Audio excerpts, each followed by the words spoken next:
கிறிஸ்துவுக்குள் மிகவும் பிரியமான சகோதர சகோதரிகளே, ஆண்டவரும் இரட்சகருமாயிருக்கிற இயேசு கிறிஸ்துவின் நாமத்தினாலே உங்களை மிகுந்த அன்போடு இந்த காலை நேரத்திலும் வாழ்த்துகிறேன். சுகமாயிருப்பீர்கள் என்று விசுவாசிக்கிறேன். கர்த்தர் உங்களை ஆசீர்வதித்து காப்பாராக. இந்த காலை நேரம் நம்முடைய தியானத்திற்காக வேதத்திலிருந்து ஒரு வசனத்தை நாம் வாசிக்கலாமா? ஆதியாகம புஸ்தகம் 22வது அதிகாரம் 14வது வசனம். ஆபிரகாம் அந்த இடத்துக்கு யெகோவா ஈரே என்று பெயரிட்டான். அதனாலே கர்த்தருடைய பர்வதத்திலே பார்த்து கொள்ளப்படும் என்று இந்நாள் வரைக்கும் சொல்லப்பட்டு வருகிறது. பிரியமான தேவனுடைய பிள்ளைகளே, நம்முடைய ஆண்டவர் நம்முடைய தேவைகளை எல்லாம் சந்திக்கிற நல்ல தேவனாய் இருக்கிறார். ஆபிரகாமினுடைய பலிக்கு தேவையான ஒரு ஆட்டுக்குட்டியை ஆண்டவர் பார்த்து கொண்ட அந்த அனுபவத்தை வைத்து ஆபிரகாம் ஆண்டவருக்கு ஒரு பெயரிடுகிறார்.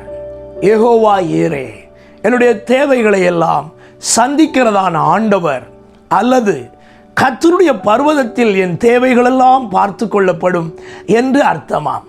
எனக்கு அன்பானவர்களே, நாம் இந்த உலகத்தில் ஏராளமான தேவைகளோடு வாழ்கின்றோம்.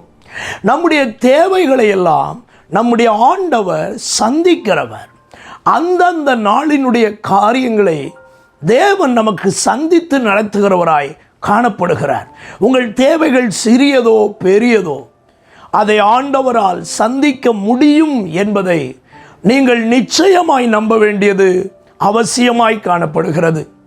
ஆபிரகாமுக்கான தேவையை ஆண்டவர் ஏற்கனவே அங்கே சந்தித்து வைத்திருந்தார். தகுந்த நேரம் வந்தபோதுதான் ஆபிரகாமினுடைய கண்ணுக்கு அவைகளை காட்டி கொடுத்தார். அன்பானவர்களே, நீங்கள் எப்படிப்பட்ட தேவைகளை இன்று சந்திப்பீர்கள் என்று ஆண்டவருக்கு தெரியும். இனி வரும் நாட்களில் உங்கள் தேவைகள் எதுவாய் இருக்கும் என்பது ஆண்டவருக்கு தெரியும்.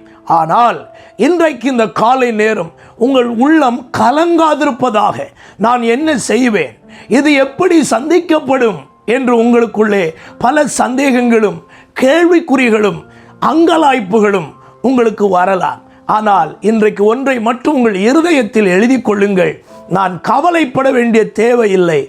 எனக்காக கர்த்தர் அந்தந்த காலத்தில் அந்தந்த நேரத்தில் என்னுடைய தேவைகள் எல்லாவற்றையும் சந்தித்து என்னை வெட்கப்படாமல் நான் யாரிடத்திலும் கையேந்தாதபடி கர்த்தர் என்னை நடத்த வல்லவர் என்று நீங்கள் விசுவாசியுங்கள். கர்த்தர் உங்களோடு இருந்து உங்கள் தேவைகளை சந்திக்கிறதை நீங்கள் நிச்சயமாக காண்பீர்கள். யெகோவா ஈரே இன்றைக்கும் உயிரோடு இருக்கிறார். ஆகவே மனம் கலங்காதிருங்கள், உங்கள் தேவைகள் சந்திக்கப்படும். நாம் ஜெபிப்போமா?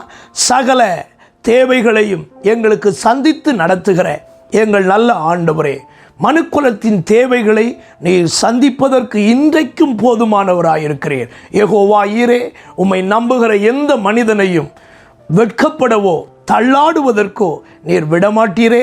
இன்றைக்கும் எந்தெந்த தேவைகள் எனக்கு வேண்டும் என்று உம்மை பார்த்து உம்முடைய பிள்ளைகள் வேண்டிக் கொள்ளுகிறார்களோ அத்தனை பேருடைய தேவைகளையும் ஆண்டவர் சந்தித்து யெகோவா ஈரே என்று ஆபிரகாம் பெயரிட்டது போல அவர்களும் கர்த்தர் எங்கள் வாழ்க்கையில் யெகோவா ஈரேயாய் இருக்கிறார் என்று சொல்லத்தக்கதாய் அவர்களுக்குள்ளும் கிரியை செய்து நடத்தும். இந்த காலை நேரம் அப்படி நீர் கிருபை செய்கிறதற்காய் உமக்கு ஸ்தோத்திரம்.